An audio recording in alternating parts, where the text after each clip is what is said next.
Hello बच्चों, चलिए इस प्रश्न को पढ़ते हैं और समझते हैं कि प्रश्न में हमें क्या बोल रखा है। ठीक है, तो हमारे यहाँ पे प्रश्न दे रखा है कि श्रेणी 3 यहाँ पे गुना 6 जोड़ 4 गुना 7 जोड़ 5 गुना 8 से लेके ये n-2 पदों का योग क्या होगा इन 4 विकल्पों में, ये हमसे पूछा गया है। तो इस प्रश्न को हल करने से पहले हम मुख्य अवधारणा को देख लेते हैं। ठीक है, तो मुख्य अवधारणा, तो यहाँ पे अगर हम बात करें तो हमें पता होना चाहिए कि जो हमारा योग होता है, ठीक, हम बात करें यहाँ पे मुख्य अवधारणा में सूत्र का योग हम बात करें, मान लो यहाँ पे किसका, यहाँ पे अगर r है, ठीक है, तो जहाँ पे r जो है वो हमारा 1 से n तक है, तो n पदों का योग इसमें हमारा क्या होता है, तो इसका सूत्र होता है हमारा n गुना n जोड़ 1 बटा 2। ठीक है, ये सूत्र होता है हमारा, ये हमारा हो गया, यानी कि n पदों का योग, यानी कि यहाँ पे हम बोल सकते हैं कि ये हमारा क्या है कि योग है किसका, n प्राकृत संख्याओं का। ठीक है, ये हमारा योग है, योग n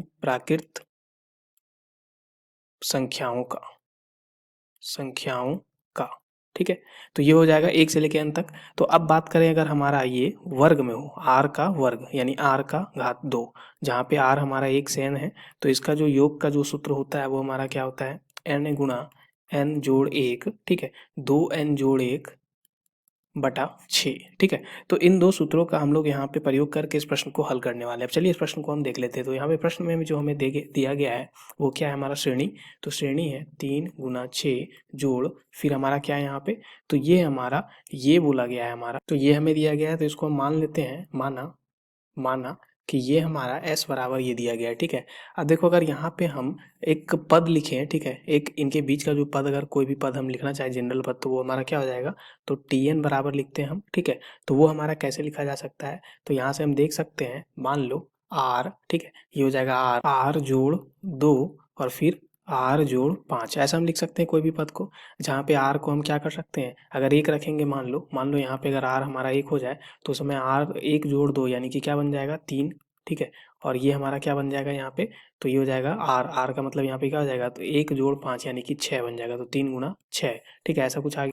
तो ये हमने tn निकाला, जो tn है ये हमारा मान लो अंतिम पद है। ठीक है, क्या है, अंतिम पद, तो अंतिम पद को हम ऐसा लिख सकते हैं।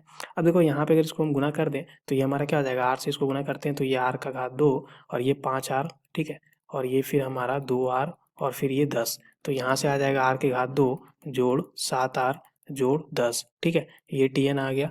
अब अगर यहाँ पे अगर इसको हम यहाँ पे s निकालना चाहते हैं, यानी कि इनका योग निकालना चाहते हैं n-2 पद तक, तो हम क्या करेंगे, समेशन ले लेंगे tn का। ठीक है, अब अगर इसको अगर हम देखें तो ये हमारा क्या हो जाएगा, यहाँ पे इसका अगर हम लिखें तो ये बन जाएगा हमारा समेशन, ठीक है, r के घात 2 जोड़ 7r जोड़ 10, ऐसा कुछ बन जाएगा। जहाँ पे जो r है वो हमारा कहाँ से कहाँ तक जाएगा, तो यहाँ पे जो हमारा ये था, ठीक है, n जो था वो हमारा, n जो है वो हमारा 1 से लेके n जो है वो हमारा जाता n-2 तक। ठीक है, 1 से लेके n-2 पद तक था, और यहाँ पे r आ गया तो इसलिए हमारा r जो है वो हमारा 1 से लेके कहाँ तक जाएगा, n-2 तक। ठीक है, ऐसा हम लिख सकते हैं। तो ये r बराबर 1 से लेके n-2 तक जा रहा है। ठीक है, तो ये हो गया। अब इसको अगर हम हल करें तो यहाँ से हमें क्या मिलेगा, तो यहाँ से अगर हम देखें तो ये देखो, इसको ऐसे लिख सकते हैं, r के घात 2, ठीक है, ये r के घात 2 और r बराबर 1 से लेके, ठीक है, क्या, तो r बराबर यहाँ से हम देखें तो 1 से लेके हमारा n-2 तक है। फिर यहाँ पे हम देखें तो ये 7 को हम बाहर ले सकते हैं क्योंकि हमारा ये अचर पद है। r बराबर ये हमारा r बराबर 1 से लेके n-2 तक जाएगा और ये r हो जाएगा। फिर यहाँ पे अगर हम देखें तो 10 को हम बाहर ले लेते हैं और यहाँ r के घात 0 लिख सकते हैं, 1 अगर हमारा r आ तो r बराबर 1 से लेके फिर से n-2 तक गया। इसको आगे हल कर ले हम, तो यहाँ पे अगर सरल करें तो r के घात 2 का जो सूत्र होता है, उनका जो योग निकालने का, वो हमें पता होना चाहिए। यहाँ पे मुख्य अवधारणा में हमने देख रखा है वो n गुना n जोड़ 1 2n जोड़ 1 होता है। तो यहाँ पे अगर हम देखें तो ये जो हमारा है n के जगह पे n-2 है। ठीक है, तो n-2 है, यहाँ से हम देख सकते हैं। ठीक है, तो n-2 है हमारा, यानी n-2 पद तक है, इसलिए हमारा सूत्र क्या बन जाएगा अब, तो ये बन जाएगा n-2।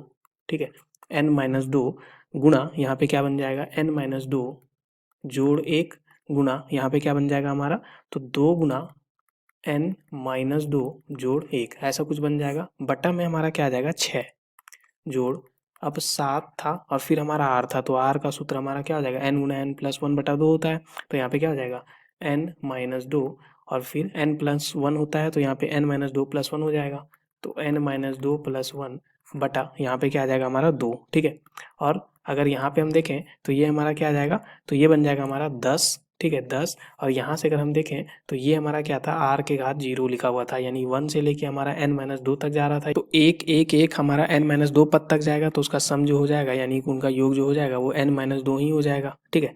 अब इसको हल कर लें हम आगे, तो यहाँ पे अगर हल करें तो ये हमारा क्या दे देगा, तो इसको हल करते हैं हम, ठीक है, आगे सरल करते हैं। तो s बराबर यहाँ पे हम क्या लिख सकते हैं, इसलिए s बराबर हम लिखेंगे, ये हो जाएगा n-2 और n-1 बटा 2 जो है वो हमारा बाहर आ जाएगा दोनों में, ठीक है। तो यहाँ से हम ले लेते हैं n-1, ठीक है, n-1 और n-2 बटा 2 को हमने बाहर ले लिया, तो अंदर हमारा क्या बचेगा, तो यहाँ पे हमारा 2n-3 बटा 3, ठीक है, बटा 3, और यहाँ पे हमारा सिर्फ 7 बचेगा, ऐसा हम लिख सकते हैं। और अगर हम आगे इसको हल करें तो यहाँ पे हमारा क्या है, ये इसको गुना कर दें तो 10n-20 बन जाएगा। इसको आगे हल कर लेते हैं, ठीक है। तो इसको आगे हल करेंगे तो ये क्या हो जाएगा, n-2 n-1 बटा 6, ठीक है। यहाँ पे n-1 n-2 बटा 6, 3 को हमने बाहर कर लिया। तो अंदर में हमने 3 क्या किया था, 3 हमने यहाँ पे ये लघुत्तम समापवर्तक लिया था, ठीक है। तो अगर 3 को हमने यहाँ पे लघुत्तम समापवर्तक लिया था तब ये हमारा बाहर जाके हुआ था ये, ठीक है, तब ये 3 हमारा बाहर चला गया था और 6 बन गया था, 2 गुना 3। तो यहाँ से हम क्या कर सकते हैं, यहाँ पे हो जाएगा 2n-3 और ये हमारा क्या हो जाएगा 21 हो जाएगा, और जोड़ 10n-20, ऐसा कुछ हमारा हो जाएगा, ठीक है। इसको आगे हल कर लें तो यहाँ पे क्या आ जाएगा, n-2 n-1 बटा 6 और ये हमारा 2n जोड़ 18, ठीक है, और ये हमारा 10n-20, ऐसा कुछ बन गया। अब अगर इसको आगे देखें तो यहाँ से हमारा क्या आ सकता है, तो यहाँ से अगर इसका मान देखो, इसको 10n-20 है, इसको हम ऐसे भी तो लिख सकते हैं यहाँ पे, तो इसको हम ऐसे ही लिखते हैं, 10n-20 है तो इसको मैं 10 गुना, ठीक है, 10 गुना n-2 लिख देता हूँ ताकि n-2 दोनों से हमारा बाहर आ जा सके, ठीक है। तो यहाँ से हम लिख सकते हैं जो हमारा s हो जाएगा वो अब हमारा क्या हो जाएगा, n-2 को दोनों से हम बाहर ले लेते हैं, तो n-2 को हमने बाहर ले लिया, तो अंदर में क्या बचेगा हमारा, तो यहाँ पे आ जाएगा n-1 और यहाँ पे जो था हमारा, ठीक है, ये 2n जोड़ 18 था, इससे अगर 2 बाहर लेते हैं तो n+9 बचता, ठीक है। तो यहाँ पे हम लिख देते हैं n+9, ठीक है, ऐसा बन गया हमारा। और ये हमारा क्या है, बटा 3, ठीक है। तो यहाँ पे हम देखें तो बटा 3 और यहाँ पे क्या बचेगा, सिर्फ 10 बचेगा, ठीक है, सिर्फ 10 बचेगा, ऐसा कुछ आ गया। अब देखो ये 3 हमारा कैसे आया, तो ये हमारा 6 था, ठीक है, ये हमारा 6 था, यहाँ पे हम 2 ने बाहर लिया तो 2 दिया 6 हो गया, इसलिए हमने यहाँ पे 3 लिख दिया, ठीक है। इसको आगे हल कर लेते हैं हम, तो यहाँ से हमारा क्या बन जाएगा, ये n-2, ठीक है। अंदर में अगर इन दोनों को गुना कर दें हम तो ये क्या बन जाएगा हमारा, तो ये n का घात 2, ठीक है, ये 9n और -n यानी कि 8n बन जाएगा, ठीक है, और ये -9 और ये बटा में 3 जोड़ 10 बन जाएगा। इसको आगे सरल कर लें तो यहाँ पे क्या आ जाएगा, n-2, ठीक है, और अंदर में क्या बन जाएगा ये, तो n के घात 2 जोड़ 8n -9 और यहाँ पे जोड़ 30 बटा 3, ऐसा कुछ बन जाएगा, ठीक है। अब ये बन गया। अब इसको अगर और आगे हल करें यानी कि इन दोनों को अगर हम गुना कर रहे हैं तो उससे पहले हमारा ये n-2 और ये क्या लिखा हुआ है, तो यहाँ पे लिखा हुआ है n के घात 2 और ये 8n और ये हमारा क्या लिखा हुआ है, जोड़ 21 बटा 3, ठीक है। इसको हम आगे सरल करें तो यहाँ पे क्या आ जाएगा, n-2 से इसको गुना कर देते हैं, ठीक है। तो यहाँ पे क्या बन जाएगा, n के घात 3 जोड़ यहाँ पे 8n के घात 2, ठीक है, 21n माइनस 2n के घात 2, ठीक है, और ये क्या बन जाएगा, माइनस यहाँ पे 16n और माइनस 42, ठीक है, बटा में हमारा क्या आ जाएगा 3।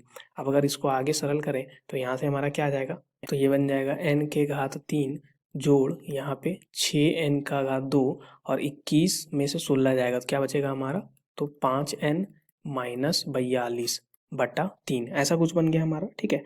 अब यहाँ से हम क्या कर सकते हैं, यहाँ से अगर हम देखें तो अगर 2 को बाहर ले लें, ठीक है, ऊपर वाले यानी से, ठीक है, तो 2 को अगर बाहर लें यहाँ से, माफ़ कीजिएगा, नीचे में अगर हम यहाँ पे 2 से गुना कर रहे हैं तो ऊपर में भी 2 से गुना करना पड़ेगा, तो यहाँ पे 6 हो गया, नीचे में अगर 2 से गुना किया तो ऊपर में 2 से गुना कर देते हैं, तो ये हमारा 2 से गुना होने के बाद 2n के घात 3, ठीक है, और ये हमारा क्या बन जाएगा 12n के घात 2 और ये हमारा क्या बन जाएगा 10n और ये हमारा क्या आ जाएगा 2 से गुना करने पे तो 84, ठीक है, ऐसा कुछ आ गया।